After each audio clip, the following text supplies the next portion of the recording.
C'est l'heure du Corps Show, l'épisode 11. Super content d'être encore avec vous autres. Matt, ça va? Ben oui, toi. Ça va toujours bien.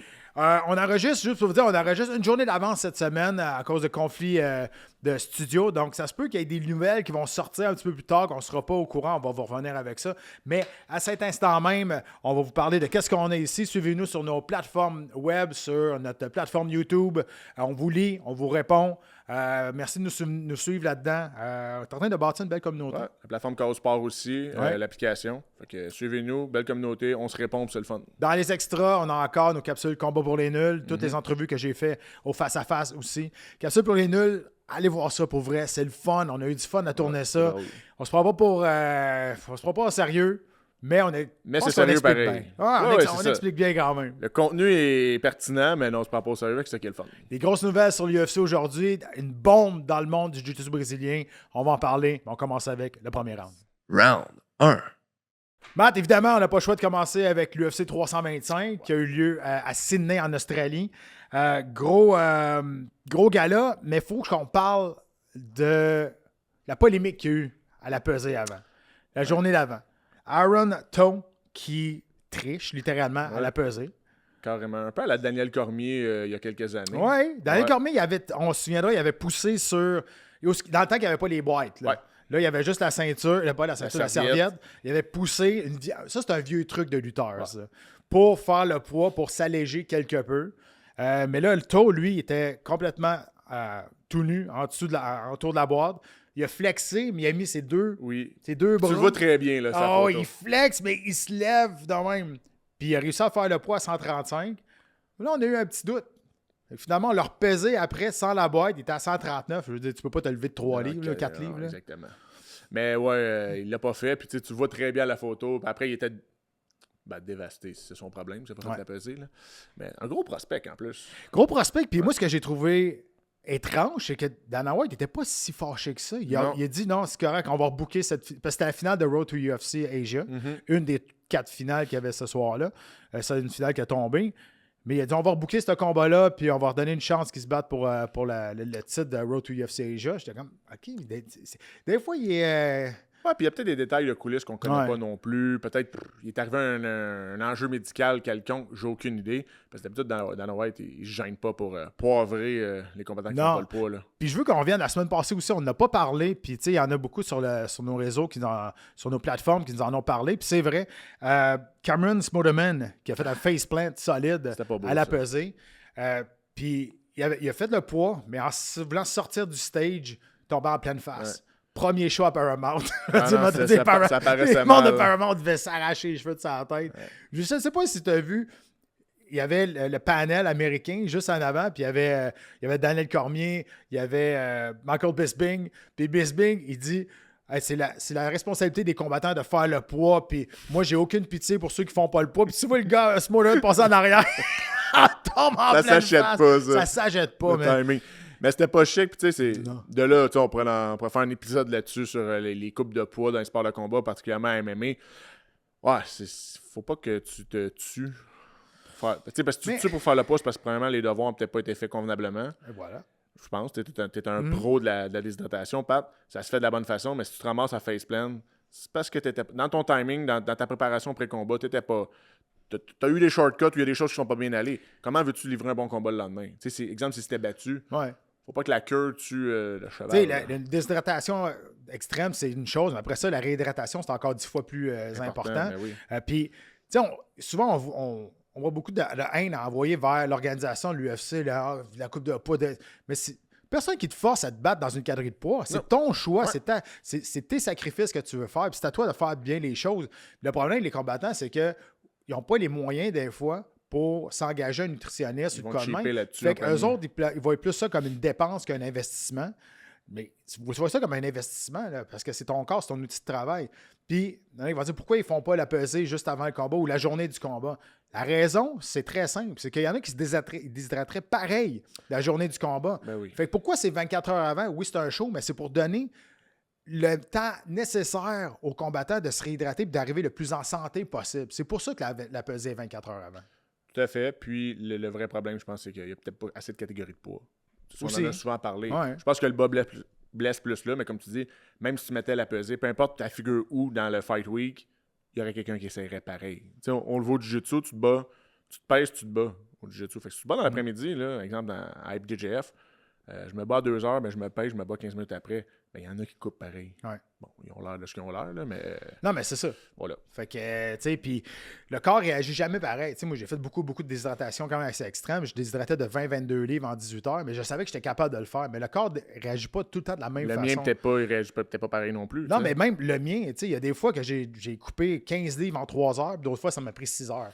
Tu sais, fait que faut pas que tu sous-estimes ça non plus. Le niveau de stress qui rentre en ligne de compte là-dedans. Non, puis à un moment donné, je comptais un épisode d'une déshydratation qui, pour moi, qui n'a pas bien allé. J'ai fait le pas quand même. Mais tu sais, j'ai blacké out complètement parce qu'on avait manqué un calcul de prise de masse. Fait que j'avais commencé ma déshydratation à 196 à la place de 192. Tu vas dire, à 4 livres, c'est pas si pire. Ben oui, c'est énorme. Quand ça fait 23 livres que tu coupes, t'es rendu gris, tu parles comme une mouette. T'as plus rien. Tu te dirais que la dernière 2 livres, là, il est rough à aller chercher. Fait que, à un moment donné, je compterai cette anecdote-là. Mais tout ça pour dire que la pesée, ça fait partie de la job du combattant. Ouais. C'est aussi important que son camp d'entraînement, que les skills qu'il a pratiqués. Ouais. Ça fait partie du whole package, comme on dit. Quand tu acceptes un combat à last minute, c'est un peu plus. C'est autre chose. C'est excusable. Mais comme sinon, là, non, pas. je suis d'accord. La finale, Volks contre Lopez 2. Est-ce que c'est moi, Matt, où on dirait que Diego Lopez n'a rien appris du premier combat? Ouais. De là, le danger de faire un rematch en si peu de temps. Mm-hmm. Tu sais, je pense pas que tu peux te réinventer. Je pense que c'est quoi? En moins d'1 an. C'était en 8 mois, je pense. Je pense pas que tu peux te réinventer. Surtout pas contre un gars comme Volkanovski qui est une légende des 145 livres, une légende du sport tout court. Réussir à changer ton style pour y montrer quelque chose de nouveau, pour essayer de le mélanger, je pense que c'est trop court. Puis j'aime tellement Diego Lopez en plus. Il n'a pas livré un mauvais combat. Là. On s'entend, là, il y a eu des bons flashs, tout, mais ça ressemblait vraiment au combat précédent. Il n'a pas essayé de lutter. Bon, tu peux me dire, lutter Volks, c'est pas facile, mais à un moment donné, il faut que tu présentes quelque chose de différent. Volks, il l'a attendu avec sa main droite tout le long du combat en counter. Contre-attaque tout le temps. Part. Fait que Lopez, chaque fois qu'il était obligé de prendre un risque, il touchait la cible des fois, mais à chaque fois, tu voyais la grosse main arrière de Volks frapper, toucher la cible. Le déplacement aussi a fait beaucoup de différence là-dedans. Volks arrête jamais. 37 ans, top shape, mon gars. Les mains ultra rapides encore. Ouais, il est impressionnant. Il est impressionnant. Puis avec une performance de même, écoute, je veux dire, il disait qu'il allait regarder comment le combat allait aller, mais qu'il n'était pas prêt de prendre sa retraite. Écoute, là, ils viennent d'égaler José Aldo pour le plus de combats de championnat gagnés chez les poids pailles avec 8. Donc, ils viennent de rejoindre José Aldo. Là, le débat va être parti. Qui est le meilleur de tous les temps? Moi, j'ai de la misère à détrôner José Aldo là, mais ça, c'est un choix bien personnel. Moi, je l'ai quasiment tatoué sur le cœur, José Aldo. Là. Il était très dominant. C'était juste le WEC avec ça. Là, il était très, très, très dominant. Mais Volks, il est bon. Il est vraiment très bon. Hey, Volks, t'es à son 11e combat de championnat du monde de suite. Consécutif. Ouais, parce que quand il s'était se battre contre Islam, c'était en championnat du monde aussi 2 fois.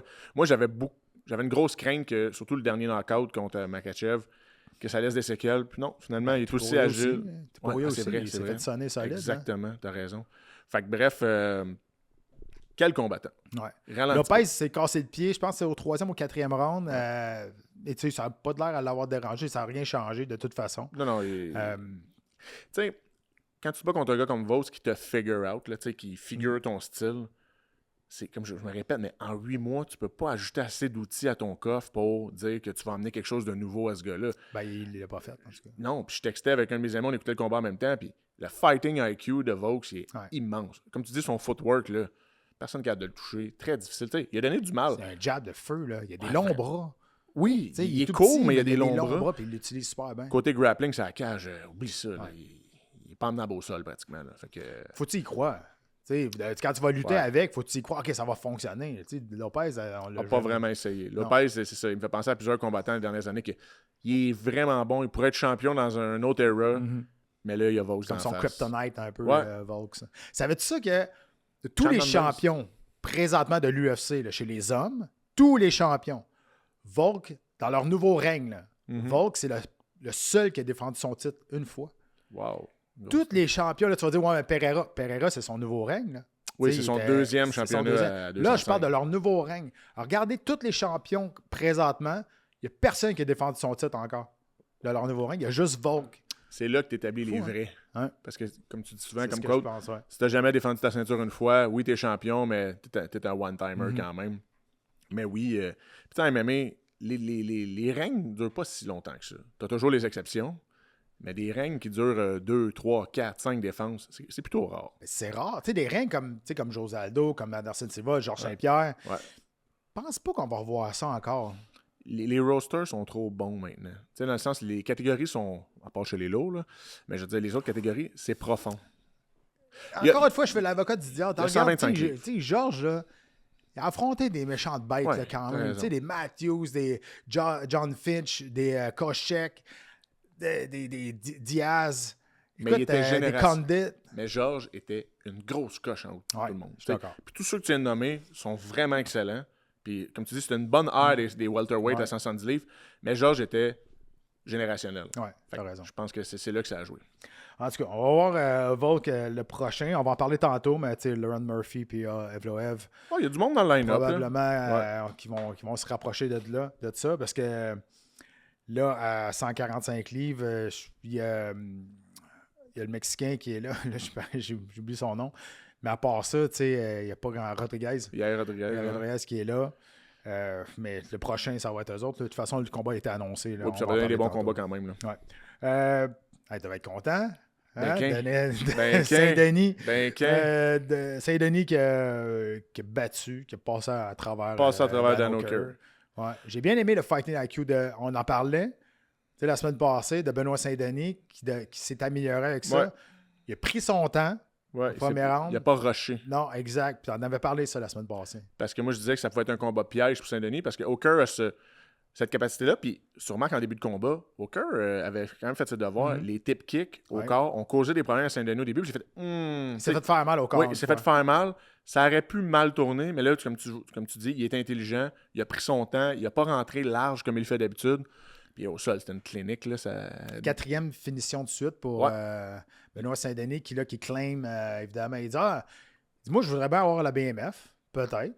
Ce serait intéressant de voir ça. C'est drôle que tu dises ça, parce que j'en discutais encore avec d'autres amis, puis moi, je vois pas d'autres avenues pour lui. J'adore Benoît Saint-Denis, mais je pense pas qu'est-ce qu'il faut pour être champion à 155 livres. Pas avec le champion actuel, encore moins. Je le vois pas battre un Islam Makhachev non plus, exemple, s'il redescendait ou il montait. Je le vois pas battre ces gars-là. Puis Justin Gaethje va attendre sa shot aussi au titre. Là. Absolument.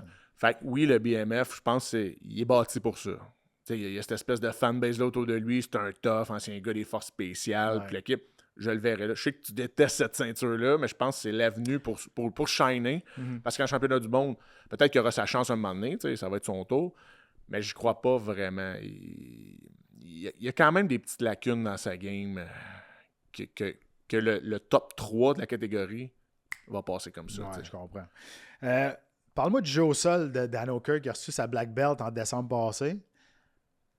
En tout cas, je sais pas si vous avez écouté sur TVA Sport pour les combats préliminaires, TVA Direct, mais sur le pay-per-view en français, j'étais en train de péter un plomb. Là, pour vrai, j'étais en train de... Il savait pas quoi faire. Non. Le gars, il est full mount. C'est pas... Je dis, c'est des choses de base. Aucune réponse. Ouais. Shrimp, tourne, pousse une jambe. Bloque les hanches. Ouais, mais il a reçu des coups de poing sur la gueule. Je comprends, là, mais je veux dire, il le sait, là. C'est juste des choses de base. C'était supposé d'avoir un réflexe de faire ça. Ouais. Puis ce que j'ai vu là, clairement, c'est pas une black belt. Ça. C'est ça là qui c'est malheureux. Puis écoute, là, je répète encore son nom, mais que ce soit Khabib ou Makhachev qui rit toujours des black belts dans le monde du MMA, tu sais. Puis souvent avec raison. C'est des black belts de MMA. Puis ceci étant dit, je mets un gros disclaimer. Rouler contre des gars de MMA, c'est vraiment difficile. J'en ai déjà parlé. Ouais, parce que c'est différent. Les gars essaient toujours de se lever. C'est un autre thinking. C'est tough, rouler des gars de MMA, mais souvent, il y a des lacunes. Ça, c'était pas black belt level. Comme tu dis, sortir du monde. Ah oui, manger des coups de poing en face. Mais saviez-vous que frapper crée beaucoup d'instabilité pour le gars sur le top? Fait que, pas que c'est presque plus facile. Ça donne plus d'ouverture pour juste sortir. Un réflexe de ponter. Juste un réflexe d'essayer de faire des... Bump shrimp, là. Classique, là. Shrimp la crevette, comme on dit en faut jiu-jitsu. Crème, j'ai rien vu de ça. No clou. Il l'a laissé monter. Écoute, première chose que tu fais quand tu viens de te faire monter, là, bloque les hanches. Saint-Denis a monté ses genoux en dessous des bras de Hooker facilement. Après, c'était fini. Là, oublie ça, avec les coudes qui rentrent en ligne de compte. Il a failli se faire pogner encore, exactement comme Tsao Ken, avec le arm triangle. En plein ça. Puis 2 fois, il a donné. Il restait là, allume, là. Puis c'est parce que les 2 fois, il a réussi à tourner le show au bon moment, mais dans la défense là, du arm Il a fait une bonne triangle... défensive à un moment donné. Il a pogné sa jambe. Hey, là, j'attendais, je me pogne ta jambe. Voyons donc, pogne ta jambe. Finalement, fait, là. Finalement. Mais oui, c'était pas élite, là, mettons. Comme. Fait que ces ceintures noires-là, faut faire attention. Comme Alex Pereira, qui a eu sa black belt, là, avec, je pense, hein? Il n'a pas le goût d'embarquer là-dedans. C'est ça. C'est ça qui est ça. C'était le champion à 170 livres là, qui a été knocké par Jake Paul, là, voyons. Woodley, qui avait reçu sa black belt dans l'octogone après avoir knocké un gars. Ben, c'est ça. Des fois, ça arrive, ça. Tu donnes la black belt, puis là, tu viens de faire un knockout. Je suis comme. Ça fait pas de sens. Ça n'a aucune valeur. Donne-y lundi au gym. Fais ça. Là. Ben, c'était Fiziev contre Roofy. Déception pour Fiziev, ça. Ça fait mal. Il a fait mal, celle-là. Ça, c'est une dure défaite pour Fiziev. Je pense qu'il est 1-4 à ses 5 derniers. Ouais. Très, très rough. Mais moi, ce que je veux parler, c'est la préparation de ce corps-là de Roofy. Il l'a tellement bien préparé avec son jab en haut, en bas, jab efficace, déplacement. Cette main droite-là, partie de nulle part, du menton au menton de l'autre bord, elle a été préparée pendant plusieurs minutes. Ouais, c'était élite. C'était un beau display du beau stand-up. C'était pas un moulin à vent là, avec des gros crochets qui partent de partout. Des combattants comme Fiziev, là, encore là, je vais reprendre cette expression-là. Quand ton adversaire t'a figure out, il trouve même plus moyen de rentrer. Ça me faisait beaucoup penser à Peter Yan quand il s'est au combat championnat du monde contre Merab. À un moment donné, Merab n'a plus de réponse. Ouais. Merab a un moins bon stand-up que Fiziev, mais quand même, quand ton code était craqué, on dirait que ça ne marche plus. Et puis c'était bien préparé. Un jab qui faisait mal à chaque fois. Quand la main droite a passé, c'était un vrai beau knockout. Il est bon, Roofy. Il est bon, pour vrai. Il est vraiment bon. Il m'a surpris. Il a perdu son dernier combat. C'était cette année qu'il l'avait soumis. Ça se tapait 7 victoires de suite. Et là, il revient avec un gros statement, une grosse victoire contre Fiziev. Même si Fiziev, on disait, il n'est plus ce qu'il était. Ça reste quand même, c'est Fiziev. Il est dangereux. Là. Je suis pas dangereux. Surtout debout. Puis le combat, c'est passé debout. Là. Je pense que je te le disais la semaine passée. Fiziev, peut-être qu'il est trop lourd, mais je comprends pas. Avec la grandeur que, pourquoi il n'a pas migré à 145 livres? Ou tu sais, encore là, je l'ai trouvé très petit. Le long jab de Roofy rentrait facilement. Il trouvait pas son range pour rentrer. Puis encore, on va parler aussi de Salkill. Man, les 155 livres, ça n'arrête jamais. Il y a tout le temps quelqu'un qui arrive. Là, Roofy, le Salkill qui arrive. Ils sont gros. Saint-Denis. C'est un Shark Tank, cette catégorie de poids-là. C'est incroyable. Là. Fait que, tu sais, c'est vrai, pour Fiziev, peut-être, là, tu vois que ça va pas bien, là. Essaye un move. Oui, s'il est capable, tu sais, parce que oui, il est musculaire quand même, mais je suis pas mal sûr qu'il est capable. D'autres l'ont fait, là. Fait que je vois pas pourquoi il le ferait pas. Moi, je pense que ce serait un bon move dans sa carrière parce qu'à 155 livres, il n'y a plus de place pour lui. C'est ce que je pense aussi. Carrément. Tai Tuivasa contre Teixeira. C'était pas chic. Les heavyweights, ça va mal, là. Les heavyweights à l'UFC, ça fait pitié. Ouais. Nomme-moi dans les 5 premiers heavyweights au UFC. Bon, là, on va y aller. Là. Aspinall, John Jones, on peut le considérer encore. T'as Rosenstock, c'est ça? Puis là, c'est vrai. T'avais Derek Lewis, qui était dans le top 5? T'es même pas dans le top 5. T'as Pavlovich. C'est ça. Cyril Gane, oui, exactement. Mais tu vois comment c'est compliqué? Oui, c'est pas instinctif, là. Rappelle-toi quand les poids lourds à l'UFC étaient en haut, là. Ouais. Rappelle-toi, là. Puis j'ai pris des notes parce que... Le Golden Era, là. Écoute, là. Dans le temps de Brock, là. Cain Velasquez, Brock Lesnar, Francis Ngannou, Alistair Overeem, Corwin, Mir, Jeff Barnett, Daniel Cormier, Croca, Big Nog.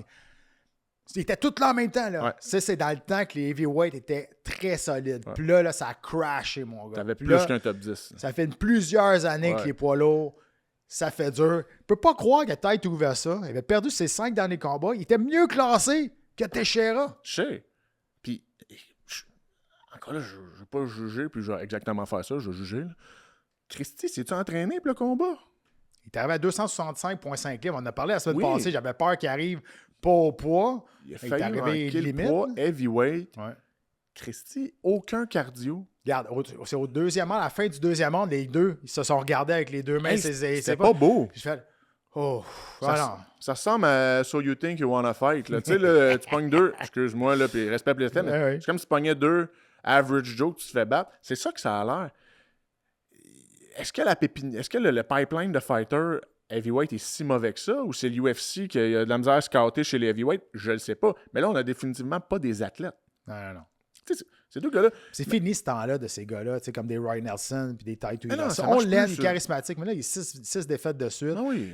Puis il a pas bien paru. Là. C'était gênant, pour vrai. Là. Puis à un moment donné, on décrit, puis il n'y a rien à décrire. Tu peux pas décrire ce qui se passe pas. Fait que là, il y a des blancs. Là, le réalisateur dit, il faudrait que vous dites de quoi? C'est ça que je dis. Fait que là, tu regardes ça là, dans le dernier mois et demi. On en a parlé, Bouchecha contre le nom m'échappe. Ouais. On a eu un combat désastreux, c'était épouvantable. Après ça, tu as eu, la semaine passée, Derek Lewis qui a mal paru. Écoute, le gars, il a quasiment tapé puis c'était plus capable de se relever debout. Tu as ça en fin de semaine, c'est pas très reluisant. Il y a un moment où Teixeira demandait que à se faire knocker. Il était à une tape sur le menton de tomber. Monter vers ça, allait se coller sa cage parce qu'il avait peur de ne pas être capable de lever son bras. C'est pas fort. Fait que, regarde, je sais pas jusqu'à quel point on va regarder tout il va ça. Hey, il coûte cher, là. Il a coûté 350 000 pour ça. De bourse pour ça. Coûte cher, là, pour un investissement. C'est pas un bon investissement pour l'UFC présentement. Là. Non, vraiment. Mais le fanbase, t'as vu le fanbase en arrière de lui? Fanbase, puis, mais tu sais. Ça criait dans le stade. Tu vas mettre? Après les 6 premiers, tu as Curtis Blake qui est là, mais après les 6 premiers, heavyweight, là, même de 5 à 15, là. C'est ordinaire, là. Même je peux même pas t'es nommé, là, puis je te le dis, je connais ça. Non, mais exact. Même les nouveaux excitants, tu as Josh Arnett qui s'en vient, tu sais. Là, je pense pas que c'est l'athlète de l'année non plus. Non, ça reste des sluggers, tu sais. C'est ça. Ouais, c'est dommage. Avant, t'avais Big Knock, t'avais Frank Mir qui se débrouillait au sol. Même Roy Nelson, c'était une black belt. Puis c'était pas une mauvaise black belt. Très bonne black belt de Roy Nelson. Roy Nelson, demain matin, il avait battu Frank Mir en compétition de jiu. Ouais, puis il l'avait rincé. Oui. Demain matin, Roy Nelson, des beaux jours, aurait rincé n'importe qui du top 10 en ce moment, là, pratiquement. Je suis totalement d'accord. Salkill Kalmaraki, je veux juste parler de Salkill parce qu'on se souvient du code, un des codes de l'année de la semaine passée. Mais là, il nous a démontré son côté grappler. Il est bon, là. Il est vraiment, vraiment bon. Lui, il est 11-1, il a perdu son premier combat en carrière, 11 victoires de suite. Ouais. Un autre machine à 155. À 155 livres. Mais tu sais, 155 livres, c'est la stature d'un homme normal. Tu sais, dans le fond, c'est mon 16. Moi, je me battais pro, il faudrait que je me batte à 155. Puis je walk around 190-15. Fait que c'est la plupart des gens. C'est pour ça qu'il y a tellement de bons combattants à ce poids-là. 26 ans, comme tu dis, il est vraiment, vraiment bon. Pour vrai, là, si on le bâtit comme il faut, là, ça serait vraiment une grosse... C'était le fun qu'il montre un autre aspect de son jeu, là, comme il a fait en fin de semaine. Mullarkey a accepté le combat un peu à la dernière minute, là, mais il reste, je pense pas que ça aurait changé grand-chose. Il a essayé, mais Salkill, je pense qu'il s'attendait tout. C'est sûr qu'avec un gros KO comme le dernier, tu t'attends à ce qu'ils veulent rester debout, mais il a démontré vraiment un bon éventail de son jeu en général. Comme Peyton Talbot, qui récemment a montré autre chose dans sa game. Ça me fait penser à ça. En passant, Peyton Talbot, qui est une rumeur pour le prochain combat de Charles Jourdain. Charles Jourdain qui a annoncé qu'il a signé un contrat de 1 million. 1 million. On s'entend, c'est pas 1 million flat pay. Non. Possibilité d'1 million. Possibilité d'1 million. Quand même. C'est-à-dire que c'est quoi, 5 combats? C'est 4 combats. Là, je parle à travers mon chapeau, là, mais il gagne sur tous ces combats, ça va l'amener probablement à 1 million. Puis en plus, Charles, c'est un gars de boni. Fait qu'il peut bonifier encore plus. Plus les 25 000 maintenant qu'il peut clutcher ses bonnies. Exact. En passant à ceux qui suivent le face-à-face, Charles Jourdain va être avec nous autres le 27 février. Ça va être bon, ça. 27 février, il va venir nous jaser de ça. Et probablement qu'on va savoir son adversaire rendu là. Ça serait toute une commande contre Peyton. Mais c'est une rumeur encore, contre Peyton Talbot. Il y a un gros combat de boxe en fin de semaine. On n'a pas parlé parce que la semaine passée, on avait du stock, pas à peu près. Fait qu'il fallait choisir 9 pages de stock. Mais là, on va en parler. Au Madison Square Garden, Teofimo Lopez face à Shakur Stevenson. Juste avant, il t'est arrivé quelque chose de très drôle ce soir-là. Ça s'invente pas, Pat. Hein? Il t'est arrivé quelque chose de très drôle. Un show décoiffant. Jarrell Miller. Qu'est-ce qui est arrivé? Écoute, M. Miller a un petit problème capillaire. Il n'y a pas tout le monde qui a des belles chevelures comme moi puis Pat naturel. Bon, tu sais, il y a l'espèce de mode de se faire comme coller un tapis de cheveux, là, tu sais. Ben là, monsieur, il avait ça. Puis je sais pas si c'est à cause de la sueur et tout. Il mange un... Ben, il a mangé 2-3 uppercuts. 2-3 uppercuts. La calotte, la perruque qui relève. Et non, mais ça s'invente pas. Fait que le deuxième coup a vraiment flippé. Il a fallu qu'il l'enlève, genre. Je pense qu'il a pitché dans la foule. Il a gagné. Oui, il a gagné. Puis après ça, il a ri de ça. Il a ri. Puis là, ce qui était fou, c'est que tu vois juste le taux de tapis. En colle. Ah, c'était laid. Il y a un rond de colle. Si vous voulez voir ça, ça s'appelle Jarrell Miller. Au sport, on est en train de bâtir une grande famille avec plusieurs contenus, dont évidemment le hockey, le football, le soccer, le golf et maintenant des sports de combat. Sur l'application causport.tv, ben, vous avez de l'extra, vous avez des entrevues également. On a l'application que vous pouvez télécharger et aussi abonnez-vous à notre chaîne YouTube. Qui s'est battu en fin de semaine. Il a gagné au Madison Square Garden. Mais pour revenir à l'événement principal, Lopez contre Stevenson. Shakur Stevenson, trop fort. Il est trop fort pour Lopez, qui est pas mauvais. Lopez, on s'entend.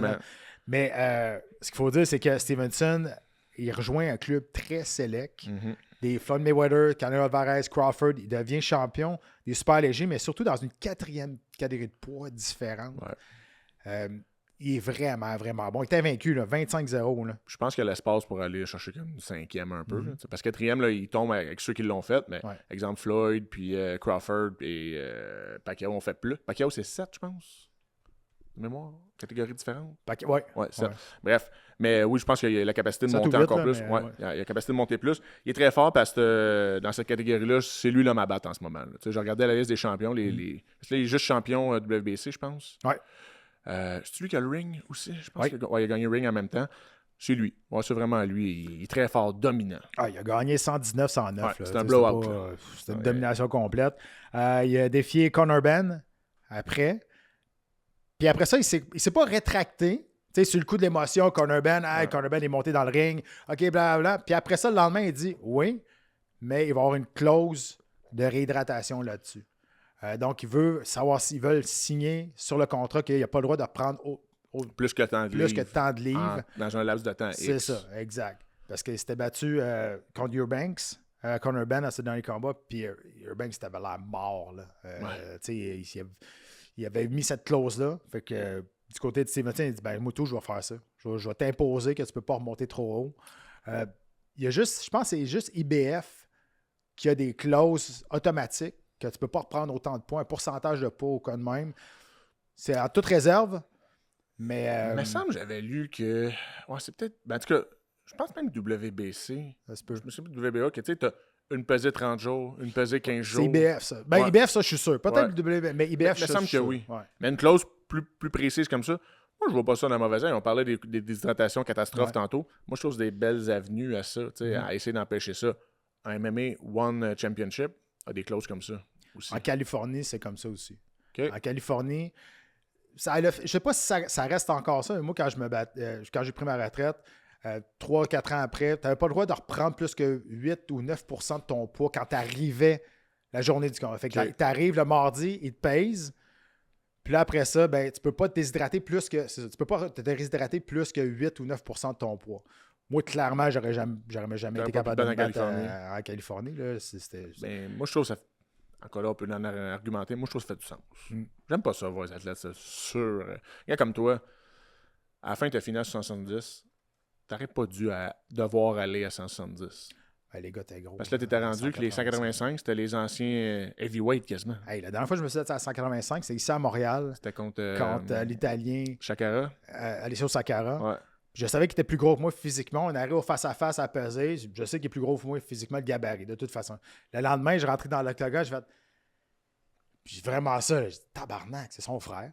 C'est pas lui. Ouais, on s'en pas de bon sens. Il avait doublé. J'ai dit, what the fuck? Là, j'ai gagné par disqualification. Il était grand plus, là. Puis, tu sais, au bout de la ligne, talent pour talent, mener le gabarit, il faut savoir rentrer en ligne de compte. Là. Des gars, 185 livres, ils étaient gros. Mais t'avais l'air, je me rappelle de l'image, t'avais l'air d'un enfant. À un moment donné, vous étiez ramassé sur le bord de la cage, là. Il était bien trop gros. Non, il était énorme. Là. Puis, on était supposé avoir un combat de revanche après ça, 185 livres. Puis, un mois avant, il y a eu un problème avec ses reins. C'est à cause de trop de déshydratation. Puis à partir de là, j'ai dit OK, fuck it, je m'en vais, on descend à 170. Bon, peut-être des problèmes de reins un peu plus tard. À date, ça va bien. We'll see. On a fait la même chose. On a fait la même chose. Il y a eu un autre gala de boxe aussi, gala Zoufa en fin de semaine, le deuxième. José Valenzuela qui bat Thiago Torres par décision. T'as Rajovic Kaladilic bat Alexander Godvich par KO au 7e. Un gros comeback. Encore une fois, on bâtit tranquillement. Prochain gala, le 15 Beaucoup d'événements d'annonce. Ben, c'est ça, justement, le prochain. Il y en a en ligne. Là. Oui, il y en a en ligne beaucoup. Il va peut-être créer l'habitude du produit. Encore là, je me répète, je vois pas ça négatif. Regardez ça un petit vendredi en pitonnant d'autres choses à la télé, ça le fait. Ça le fait. Puis, tu sais, là, encore une fois, on utilise l'Apex, on utilise quelque chose qui nous appartient, on dépense pas trop d'argent sur les venues. Ça coûte pas cher faire ce show-là. Ça coûte pas cher. Les gars, c'est pas des super vedettes. Fait que, tu sais, ils sont. Non, puis, tu sais, justement, ils sont pas payés des millions comme des Usyk ou des Wilder. Là. Le combat Kadjic contre Govzdik, en tout cas, bref, je l'ai écouté, puis c'était un bon combat. Ouais. Gros comeback, puis tout. C'était excitant à regarder. Fait que c'est ça, le fond. Un vendredi comme ça, je l'aurais pas écouté à heure de grande écoute versus un autre produit. Mais là, de cette façon-là, c'est bien. Ça fait le tour du premier round. Écoute, on avait des choses à dire? Beaucoup de stock encore. On en a encore. Deuxième round. Round 2. Deuxième round de l'UFC qui s'en vient en fin de semaine. Ça se passe au Meta Apex. C'est comme ça qu'on l'appelle à cette heure. Meta Apex. En finale, Mario Batista contre Vinicius Oliveira. Ça va être intéressant de voir parce que moi, Batista, je l'aime beaucoup. C'est un gars qui est très rapide sur ses jambes. Il a perdu son dernier combat face à Nurmagomedov. Ça se tapait 8 victoires de suite. Nurmagomedov l'a un peu embarré dans sa propre game. Il l'a grapplé, puis ça n'a pas été un combat extraordinaire à cause de la stratégie de Nurmagomedov. Comme ça arrive souvent. Batista, quand tu laisses de l'espace à travailler, il est spectaculaire. Vraiment, mais tu sais, Umar, c'est pas le premier qui a embouteillé comme ça, là, on s'entend. Non. Mais oui, très très bon. Puis c'est un combat pivot, je pense, là, à 135. Là, je pense que ça va avoir un incident sur la suite. Là, parce que, on s'entend, c'est pas mal toute la même pool de gars qui sont déjà allés en championnat du monde. Fait qu'à un moment donné, ça prend du renouveau. Puis ça, c'est un beau combat pour ça. Là. On va faire Oliveira qui est 6 victoires de suite. C'est un solide cogneur. Mais évidemment, tu sais, expérience du côté de Batista. Avant qu'il perde son combat, il avait battu Ricky Simon, José Aldo, il avait battu Patchy Mix. Qui est rendu avec Ryzen à cette heure. Il a fait, ça roule encore, Ryzen. Ça roule encore, Ryzen. Patchy Mix, il a perdu son premier combat. Il a perdu le deuxième. Il n'a pas répondu aux attentes, on s'entend. Puis là, il a testé positif en plus. Puis là, il a aussi sac ton camp. De toute façon, le tout coûtait cher. Ben oui. Fait qu'il est rendu avec Ryzen. Mais ça va être intéressant de voir ce main event-là. Ouais, vraiment. J'ai bien hâte. En demi-finale, Amir Albazi contre Kyoji Horiguchi. Horiguchi, un vétéran de 35 ans qui est revenu à l'UFC. Puis Albazi, 17 victoires, 2 défaites. Sa dernière défaite face à Moreno, par décision, ça s'appelait 6 victoires de suite. Albazi, il est solide. Il est très, très bon au sol. Oui, puis le combat qu'il donne comme adversaire, c'est parfait pour le faire monter aussi. Encore là, ça va faire du bien voir d'autres gars un petit peu rentrer dans ce fameux mix-là. Cette fois-ci à 125. Cette fois, Brandon Moreno, encore, il est encore dans le... Il est dur à battre encore. Il a un style tellement bizarre, man. Puis c'est un bon lutteur. Il grapple bien. Oui, c'est un très bon lutteur, mais c'est un style debout un peu tout croche, mais c'est son style. Il a les bras longs, il frappe drôlement. Il se tient comme le bossu de Notre-Dame. Ouais. Tu sais, il est comme ça. Parce qu'il est quand même assez grand, 125 livres. Oh ouais, mais fait qu'il n'est pas facile à battre. Il n'est pas facile à battre. Puis Horiguchi, lui, c'est son 41e combat, man. Incroyable. 41e combat. Deuxième combat de retour à l'UFC. C'est drôle parce que lui, il s'est battu à Montréal. Le dernier show de Montréal avant le dernier qui est arrivé. Là, fait que c'était le dernier show à Montréal en 2000. C'était quoi, 2016. L'UFC 186, en tout cas. Il s'est battu contre Demetrius Johnson. Mais après ça, il était sur 3 victoires de suite. Puis il est parti. Ça, c'était la barre une seconde. Ouais.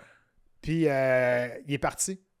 Sur 3 victoires de suite, le contrat est fini. Puis il a décidé de s'en aller. Il a retourné se battre à Ryzen un peu partout. Puis il est revenu en 2025.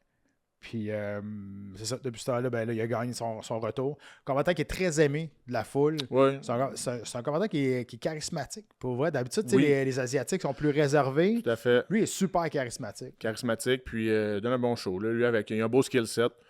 Ça donne un bon combat. Ça peut ramener, comme je te dis, d'autres noms dans le mix à 125, ça serait le fun quand même.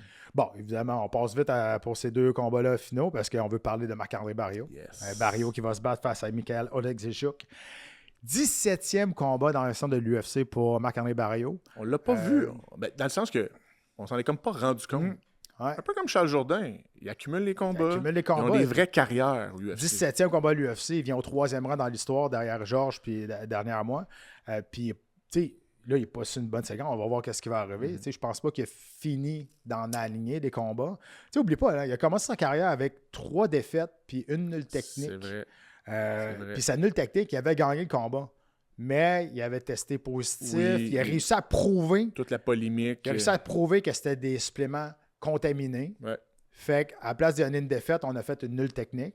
À la place on a enlevé la victoire, excuse-moi. À la place de suspendre, on lui a donné une nulle technique.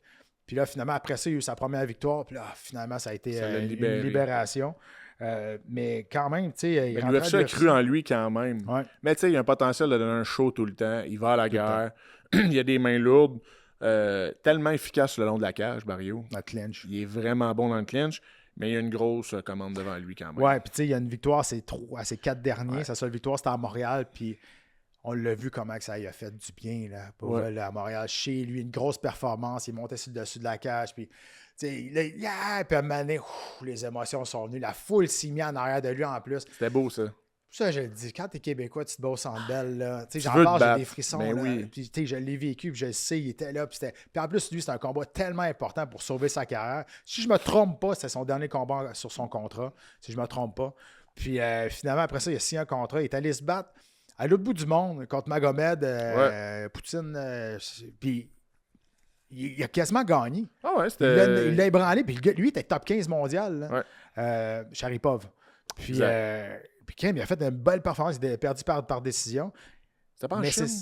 C'était peut-être en Chine. Je pense en Chine. Ouais. Mais c'est ça la beauté de Barrio. Il refuse jamais personne. Il refuse personne. Il va toujours à la guerre. Il donne toujours le même type d'effort. Puis il refuse pas vraiment personne non plus. C'est ça qui est bien. Puis ça, c'en est un bel exemple. Mais ouais, il y a un bon adversaire devant lui. C'est un bon vieux guerrier. Ouais. C'est un bon... Moi, je suis tout le temps... Regardez, c'est un bon brawler avec la technique. Ouais, un brawler technique. Oui, parce qu'il frappe pas large, tout croche. Non. C'était pas... Moi, j'ai vu en début de carrière, ses combats contre Joe Valley et tout ça, là, on l'a suivi dans le temps TKO. Mais non, il est meilleur que ça.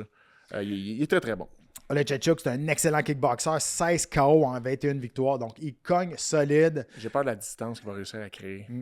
Parce que Marc-André, il est bon quand il rentre. Oui, exact. Puis il faut qu'il rentre. Oui. Puis Oleksiejczuk, c'est un bon kickboxer, puis il a une bonne portée. Il a un avantage de portée. Marc-André, il n'a pas une si longue portée que ça, mais il est tellement bon dans le clinch, dirty boxing à l'intérieur. Ouais. Puis on dirait que les gars, ils apprennent pas.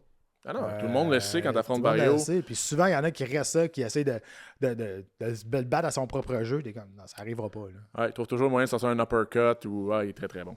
2 côtes de suite pour Oleksiejczuk, mais ça va être intéressant. Ça se passe sur TVA Sport en fin de semaine, samedi. Tous les combats, c'est la carte principale, c'est un Fight Night. Donc évidemment, le combat du Québécois de Marc-André Barrio va être sur TVA Sport 2. Pas de pay-per-view ce mois-ci. Pas de pay-per-view ce mois-ci. Le prochain, c'est 326, c'est la BMFL Belt. Ouais. Oliveira contre Holloway. La revanche, les deux, dans le fond. Mais, en fait, il y a PFL. Ouais. PFL à Dubaï, le 7 février. Quand même deux gros combats en finale et en demi-finale. Ousmane Nurmagomedov, qui est invaincu 20-0 face à Alfie Davis, l'Anglais, qui est sur 3 victoires de suite chez le championnat des poids légers. Très bon, Alfie Davis. Là. Mais Ousmane, il est dans un autre niveau.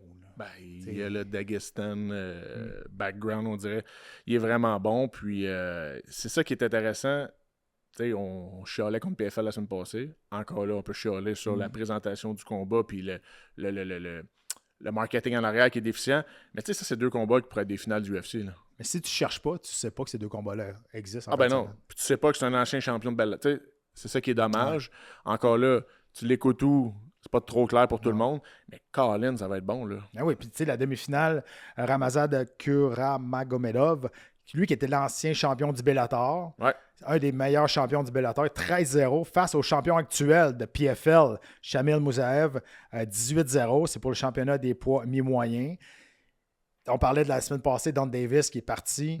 Son plus gros coup en carrière, lui, ça a été d'acheter le Bellator avec les champions qui venaient avec. Ben là, on fait champion contre champion. Champion du Bellator contre le champion de PFL. Mais tout ça est génial. Mais quand tu achètes notre organisation avec un bon bassin de combattants élites, hey, mousse-moi ça, là. C'est une très, très bonne carte, ça, là. C'est ce que je comprends. Je trouve ça spécial. Je suis d'accord avec toi. Puis... je l'ai écouté, puis j'ai hâte de l'écouter, mais on va être tout seul dans mon salon à écouter ça, là. Ouais. Puis les autres, c'est pas des noms super connus, à part Taylor Lapillus. C'est déjà battu à l'UFC, c'est déjà battu ici à Montréal avec ce TKO.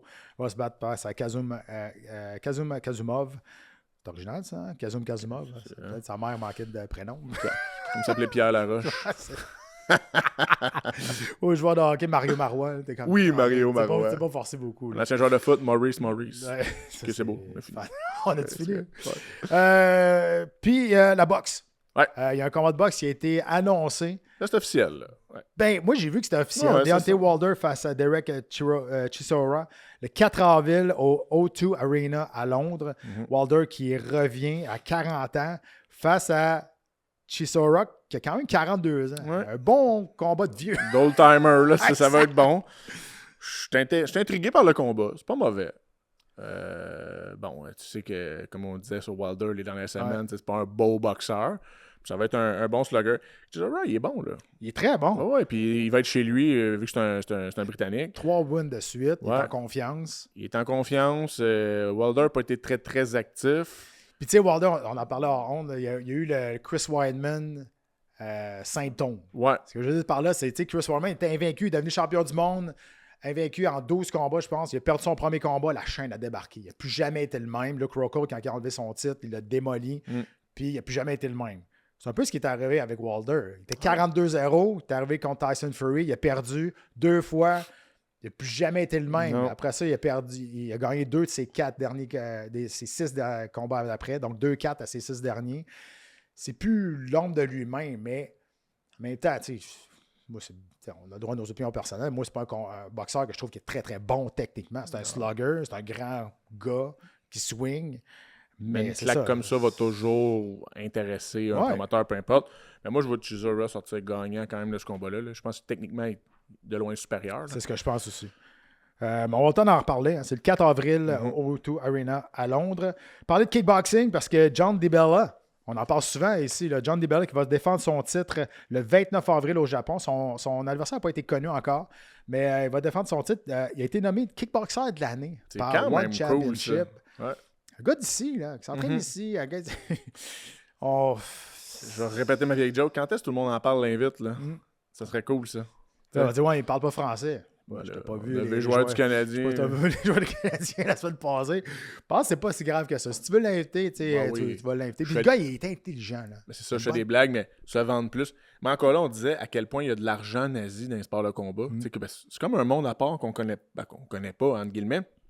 Peut-être que lui, il est comblé là-bas. Oh, c'est ça. Il doit avoir des très bonnes bourses. Ils sont bien payés, ça a l'air. Là. One, ça a l'air que les bourses sont bonnes. Il n'a pas l'air d'être un gars. Je pense qu'il fait ses affaires, ses petites affaires. Puis, mais il est bon. Pour vrai, là, il paye à 135 livres. J'avais déjà fait un petit sparring avec chez Fragrance. C'est un gaucher.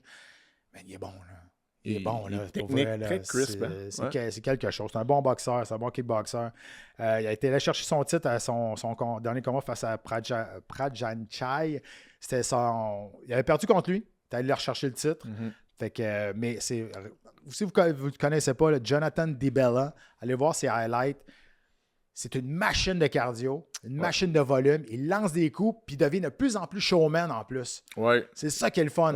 Avant, il est arrivé, il était un peu gêné. Timide, il laisse aller ses mains. Ouais, il arrive, sa coupe parfaite. C'est un Italien. Il prend tout le temps son petit cappuccino, expresso. Par les combats, ses cheveux, on dirait, sont collés. Ouais.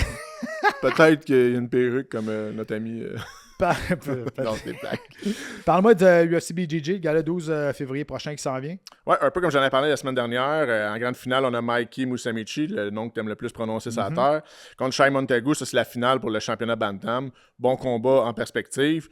Mikey, on a vu des photos sur Instagram, il est en shape. Hein? Il va faire un cours de biologie, je pense, c'est lui. Et tabarouette, il est sec. J'ai vu des muscles que je pensais pas qu'ils existaient. Ah, ses abdos à 130, il est vraiment... Puis, supposément qu'il est très fort physiquement aussi, très raide. Donc, ça, c'est la grande finale. La demi-finale, évidemment, Ronaldo Jr. contre Tarek Upstock pour le titre des middleweight. Très, très bon combat, encore une fois. Mais là, il y a eu, j'appelle ça une espèce de bombe qui est tombée cette semaine. UFC BJJ ont signé Nicolas Marigali. Pour ceux qui ne le connaissent pas, il a tout gagné. Un peu, quand Bouchecha en Guy a quitté, Marigali, c'était The Next One. Ils se sont affrontés. J'ai jamais réussi à le vaincre, mais c'était The Next One. Puis après, il a tout gagné. ADCC, IBJJF Guy, No Guy. Il était champion de Crown. Quand je t'ai envoyé cette nouvelle-là, moi, j'étais comme, OK, cool. Toi, t'as comme, no way! Le petit bonhomme avec le cerveau qui explose. Oui, mais... Non, c'est majeur.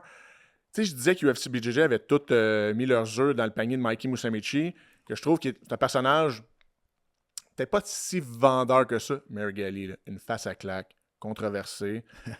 il s'entraîne avec. Là. À cheval entre Gordon Ryan, un peu moins pire en comportement, mettons, là, mais vous allez l'adorer. C'est un heavyweight, là. Il est fort techniquement, il est bon, un finisher en plus. Puis c'est un gars qui venait du milieu du gi, puis il a fait une adaptation avec John Danaher, un des plus grands coachs au monde, pour faire la transition au no-gi. Puis ça a été phénoménal. Là. Il a gagné des CC à sa première occasion. Il est vraiment très, très fort. Fait qu'il va être sur la carte contre Nico Maglichik, qui est actuellement champion IBJJF no-gi. Fait que c'est un très bon combat. Ça, là, je vois ça d'un bon œil. Parce que comme je te disais, j'ai hâte que UFC BJJ réussisse à aller signer ces fameuses... Parce qu'on a beaucoup de vedettes dans le jiu-jitsu. Connus dans la communauté, puis des personnages. Là. Mais ces vedettes-là, ils font du cash. Oui. Fait que c'est à voir si UFC paye assez. Exact. Parce que les paydays, on les voit. Parce que je les ai pas trouvés encore. Non. Fait que je me demande ça ressemble à quoi. Mais si on fait venir Mary Galley, il n'est pas venu pour 1500$. Ça, je peux vous garantir. Ce gars-là fait beaucoup d'argent. Fait que là, ça commence à être excitant. Puis il y a un autre aspect aussi qui freine. Fait que UFC BJJ, eux, marchent avec le protocole antistéroïde, de dépistage de stéroïdes. Puis dans le monde du jiu-jitsu, c'est pas mal... c'est pas caché. C'est pas caché. Oui, à IBJJF, il y a une politique antidopage, ils vont tester les champions, mais sinon, partout ailleurs, pratiquement, si c'est pas légal, ça l'est. Fait que, bref, il y a peut-être ça qui freine beaucoup de monde. T'sais, un Gordon Ryan ne peut pas aller se battre à UFC BJJ, impossible. Il rentre même pas à la porte. Ah non, mais c'est ça, exactement. Même si c'est le meilleur. Fait que Mary Galley, quelle bonne nouvelle. Là, je pense que juste les codes d'écoute vont exploser. Toujours disponible sur la plateforme...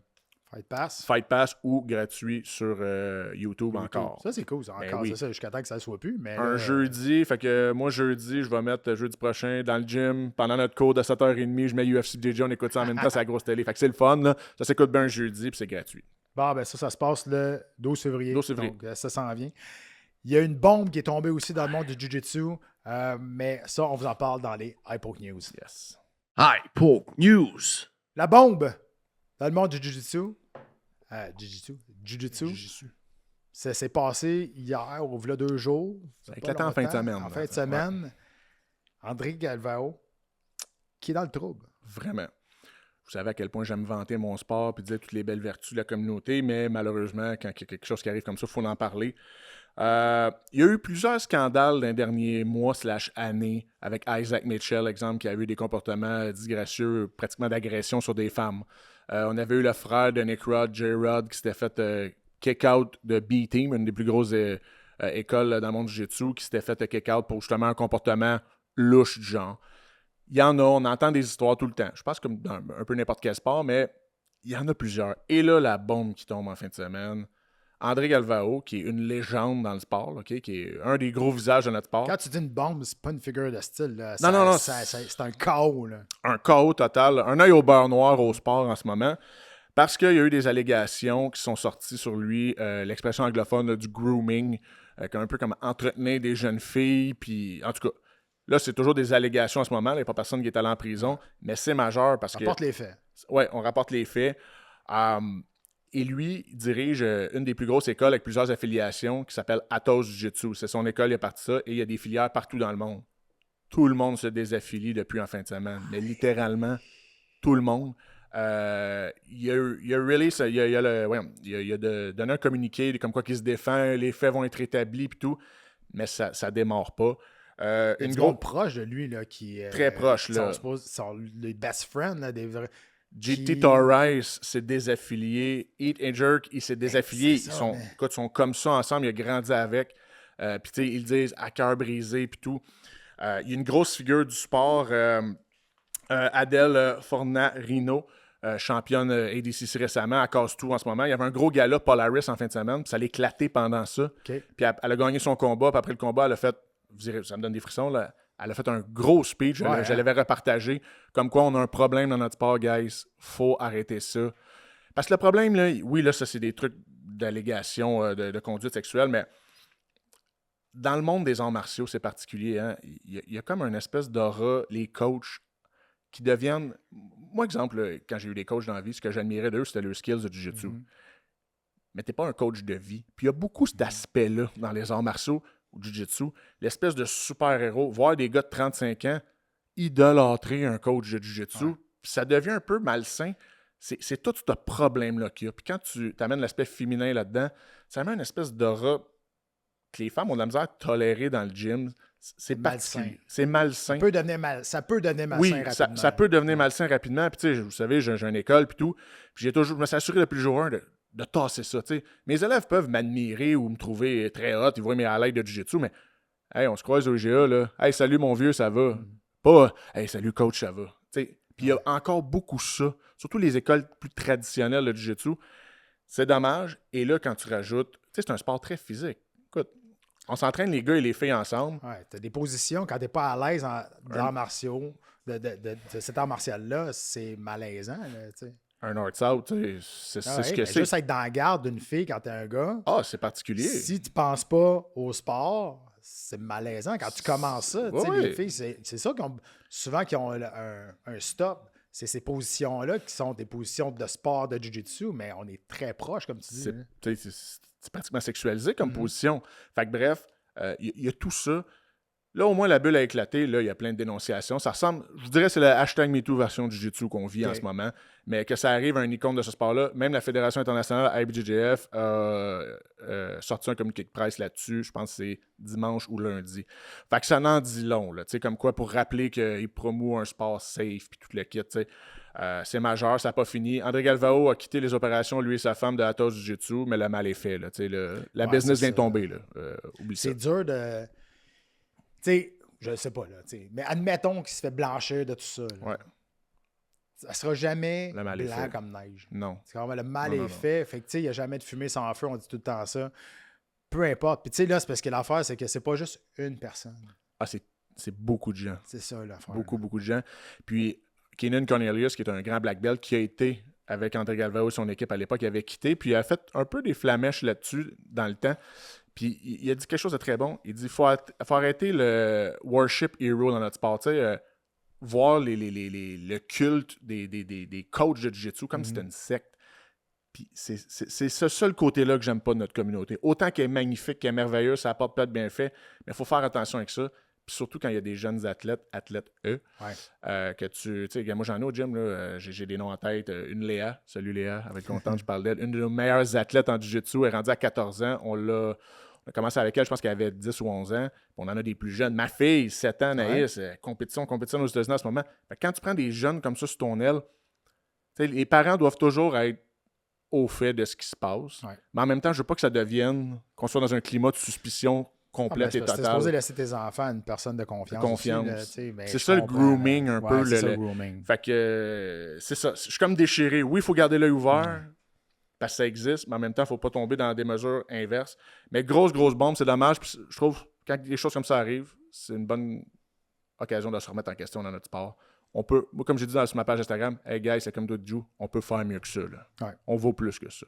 Let's go, guys. Ben, ça va être à surveiller en tout cas de ce qui va se passer là-dessus parce que c'est quand même une grosse bombe comme tu l'as si bien expliqué. Pour vrai, là, même si ceux qui, moi je les connais, là, mais si vous ne connaissez pas les noms ou de quoi de même, vous comprenez c'est quoi le problème présentement dans cette situation. André Galvao, c'est un peu comme un Joe Sakic du hockey. Ouais, connu comme ça, légende comme ça. Là, on va retourner ces bonnes nouvelles. Samouraï MMA qui 18, le 27 mars. Donc on sait que ça va être où? Au Colisée de Laval. Un emblème pour les sports de combat. House of Pain, ça s'appelle plus de même. Le House of Pain là-bas. On a déjà parlé que c'est le tournoi des 135 livres. Quelques combats qui ont été annoncés déjà. Oui. Ben là, ça se passe 135 livres, mais tu as Maxime Côté comme Aouzi Kwame. Max Côté, j'en ai souvent parlé, tout un prospect. Ah ouais, il est bon. Un judoka émérite, une transition au jiu-jitsu. Moi, je pense qu'au Canada, c'est un de nos meilleurs en jiu-jitsu en ce moment. Sa transition à MMA se passe bien. Elle a perdu son premier combat, mais c'est repris depuis. Très hâte d'avoir Max. Un nom connu, Alex Morgan, qui fait son retour contre Diego Sotero. Et Mike Jones contre Kumal Dunkley dans le tournoi 135 livres d'annoncer. On avait annoncé un autre combat la semaine dernière aussi. Fait que... Il va y avoir plein d'autres mondes que vous connaissez. Ouais, ils vont en relâcher plusieurs à chaque jour. Tommy Morrison va être cette carte-là. Tommy Morrison qui va être dans le face-à-face. Le prochain face-à-face qui va être avec nous tantôt. Donc, ça va être intéressant encore une fois. Puis là, avec le tournoi commence. Donc, on va s'en aller du côté de l'Ontario. On prend une bonne aire d'aller, je pense, en 2026 pour Samouraï. Vraiment, puis je répéterai jamais assez. Une petite soirée à Laval, au Colisée. Allez voir ça le 27. C'est pas super cher. Ça donne un bon show en plus. Tu sais, des organisations régionales comme ça, beaucoup de finish souvent. Ouais. Ça donne un show, tu passes une belle soirée. 21 mars, on a annoncé l'UFC à Londres. En passant ce show-là, on ne le fera pas sur les ondes de TVA Sport. C'est un show qui est exclusif à Fight Pass. International. International, exact. Ben là, on y va avec Evloev contre Leon Murphy. Ouais. Là, ça n'a pas été annoncé pour le number one contender, mais moi, je vais te prendre les devants. À un moment donné, on va appeler un chat un chat. Il faut que ces deux gars-là se battent pour quelque chose à un moment donné. Tu sais, quand tu es numéro 1 comme Evloev, tu peux pas te défendre ton titre de numéro 1 infiniment éternel. Non, Ça sert juste à être contender un moment donné. C'est à lui à le prouver, par exemple, que là, il mérite le combat de champion du monde, qu'il aurait peut-être mérité à la place de Lopez. De Lopez, Ouais. exactement. Mais ça va être du feu, ce combat-là. Rakhmonov, on l'a vu sur des béquilles, sur les réseaux sociaux. Il s'est fait opérer au genou, out jusqu'en 2026. On se demandait ce qui se passait avec lui parce qu'on n'avait pas de nouvelles, là, on le sait. C'est plate parce que on le voyait comme potentiellement le prochain champion du monde. En tout cas, t'imagines contre Islam? Ouais. Quel combat ça donnerait? Ou contre n'importe qui d'autre, là. Je pense que Rakhmonov peut être champion demain. Là. C'est pas Islam, c'est... pas Matchev, là, mais... C'est Matchev en ce moment le champion. À 170. Ouais. Ah oui, excuse-moi. Oui, c'est ça. Je parlais à Exact. 185. Ouais, t'as raison. Exact. Mais oui, c'est un bon grappler, puis c'est un gros bonhomme aussi. Il est bon partout. J'ai hâte de voir Matchev à 170 quand il va pogner des vrais 170. Oui, parce que... Des gros bonhommes, là. De la Mandela, c'était pas tant un gros 170. Ah, puis il a joué avec, là. Oui, vraiment. On s'entend. Mais qui pogne la nouvelle vague là, Ouais. qu'on a vue, justement, là, des Prates de ce monde, des gars qui pourraient se battre en 185 pratiquement. Là. Ça va être intéressant. Mais Rakhmonov, avant tout ça découle du fameux sidekick de Ian Machado Gary. Ouais. Moi, on dit Ben, que je l'aime pas, lui. Machado Harris, il dit que c'est lui. Oui. C'est à cause de lui qu'il s'est Ouais. fait opérer. C'est la même jambe, peut-être. Ben, Machado Gary a une bonne grande gueule. On j'ai va se revu le dire, passer là. justement la séquence hier, avant-hier, je pense, sur les réseaux, tu sais, Ouais. puis là, tout le monde sac après Machado Gary, là. On taillit, puis on taillit encore plus. Puis effectivement, le oblique kick, Ouais. tu vois la jambe faire une banane. Il n'est pas facile à aimer, Gary. Non. On est dans Hypoke News, fait que là, on va y aller vraiment dans ces Hypoke News. Andrew Tate, qu'on a vu faire un combat de boxe il n'y a pas très longtemps, c'était gênant. Ce gars-là, il était supposé être champion du monde de kickboxing Ben, c'est à ça, un je moment comprends donné pas, dans moi. sa vie. Ça, je comprends pas. Là, je pense que ma fille l'aurait battu ce soir-là. C'était gênant. Ça avait l'air d'un débutant qui n'avait jamais mis les gants. C'était dégueulasse. Mais là, c'est encore pire. Freak, là. Ouais. Là, on dit qu'au Qatar, Misfit Boxing, dans un combat de boxe de 6 rounds, ils veulent faire un combat face à Sergio Ramos. Qui est la vedette de soccer, Là, vous avez dit que c'est un joueur de... Mais c'est un joueur de soccer. l'ancien grand défenseur de Real Madrid, là, tu sais. Qu'est-ce que c'est ça? Je sais pas. je sais pas. Tu sais, moi, j'ai aimé que tu as mis des notes WTF. Ouais, what the fuck? What the fuck? Qu'est-ce que c'est? Ça sort de je sais pas trop où, puis c'est pas vendeur. Oh non, je savais pas que Sergio Ramos faisait de la boxe. Mais non plus. J'avais pas vu ça. Puis tu sais, Andrew Tate, ça m'a fait rire après le dernier combat. Ouais, mais moi, je suis un kickboxer. Écoute bien, même si tu es un kickboxer pur, je sais que quand tu enlèves l'aspect coup de pied, Ah non, mais il y a ça des les limites, amenuise. Mais t'es supposé avoir une bonne boxe quand même. Ben, tu Là, peux savoir boxer. Là, il a pas de l'air de savoir boxer, pas en tout. Là. Jean-Jake Paul avait l'air de de Lennox Mohamed Ali à Lewis. côté. C'est Mohamed Ben Ali à oui. côté, là, tu sais. Non. Fait que, OK. À Misfit non. Boxing, elle n'a pas manqué au Mais là, 14. ouais, moi, toutes les fois que t'es fait défoncer, je suis bien content. là. C'est une bonne Mais, personne, ça aussi. C'est une bonne personne. bonne personne. Faire arrêter pour esclavagisme. Ouais. Puis il reste là parce que, en tout cas, whatever. Ah ouais, c'est On n'embarque pas là-dedans. un bâton de quoi, Pat? Un beau bâton de marde. Ça en a un autre. Puis, Tom Hardy. Ouais. Tom Hardy, Ça, on c'est l'avait hot. vu. Tom Hardy avait fait une compétition de Jiu-Jitsu à Plusieurs. ceinture bleue. Mais il avait, ouais, c'est ça, mais il avait gagné cette compétition-là. Imagine, là, tu sais pas, là, tu t'en vas en compétition, t'es ceinture bleue, fait que tu commences, tu sais. Ouais. Puis là, tu te mets sur le mat, tu vois Tom Hardy arriver, tu dis, voyons, c'est dans quoi je me suis inscrit, là? Mais pas contre Bane à soir, pas tu sais. contre C'est Bane. ça, c'est malade. Là, il vient d'avoir sa ceinture marron, là. Ouais. Puis très mérité. Il compétitionne beaucoup. Pas Ouais. juste, tu sais, on voit pas tout ça à l'aide. Il fait vraiment beaucoup de compé. C'est fou. Il gagne, il en perd. Puis ça, tu sais, mettons, il ne dérange pas, mais il a un très bon niveau. Moi, j'ai regardé ses rôles, là, ça a de l'allure. Tu sais, un bon master, là, dans le sens, master, ça veut dire catégorie d'âge, exemple, 30 à 35. Il 35, s'entraîne avec qui, sais-tu? Ah, tabarouette, là, je me rappelle. Parce qu'il s'entraîne pas avec au gym du coin, là. Tu sais, il y a une brown belt, elle méritée, là. Oui, elle mérité. Puis là, ses réseaux sociaux s'est fait bâcher, puis tout. Puis j'ai aimé qu'il y a plusieurs gars du monde du jiu-jitsu qui ont pris sa défense. Non, c'est legit. Tu regardes le timeline, il est dans les temps absolument. Non, c'est ça. Belt, il n'a pas eu sa black belt en 5 ans comme l'autre Taouin. Ah non, c'est ça. Comme Moneybird. Moneybird. Fait que je trouve ça sympathique. C'est le fun d'avoir un gars comme ça qui... Puis comme on disait, à Hollywood, il y en a vraiment beaucoup. Mais lui, je te dirais c'est le plus vrai. Tu sais, dans le sens, il compétitionne. Je pense qu'Aston Kutcher a eu sa black belt là, pas longtemps. Ouais, ça aussi, c'est juste au fight ou après le fight. Mais Ashton Kutcher n'a pas compétitionné vraiment, ce que je cherche. Mais avec Tom Hardy, j'aimerais ça me... C'est malade. Comme là, mon objectif, là, c'est d'essayer de pogner Jack Meeting. Ah ouais, hein? J'aimerais tellement ça, tabarouette. Mais je sais pas si c'est en advance. Je pense qu'il est encore Purple Belt, on va faire la même. Mais dès que t'es Brown Belt et ceinture noire, on se bat des fois en tournoi contre. Ah, c'est que j'aimerais ça pogner Jack Meeting.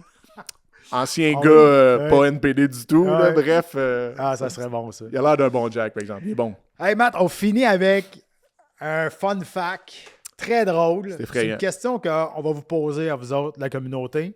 On ne vous donnera pas la réponse tout de suite. On vous demande de donner les réponses dans nos plateformes.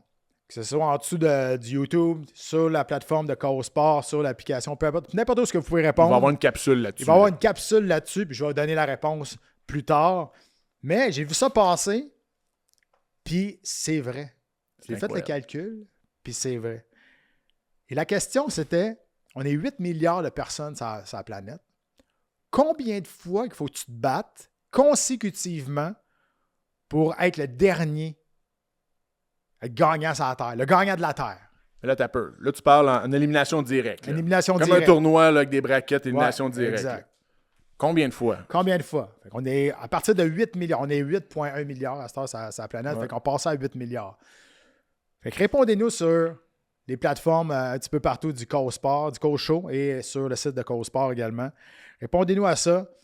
Puis, on va peut-être checker ça. On va peut-être faire tirer un petit quelque chose. On va donner un petit prix. Allez répondre. On veut du commentaire. On va vous faire tirer un petit prix avec ça. On va faire tirer un petit quelque chose. Fait qu'on va faire une autre publication où Pat va révéler la réponse. Puis c'est cool parce que tu as fact-checké le chiffre. C'est vraiment vrai. T'sais. Exact.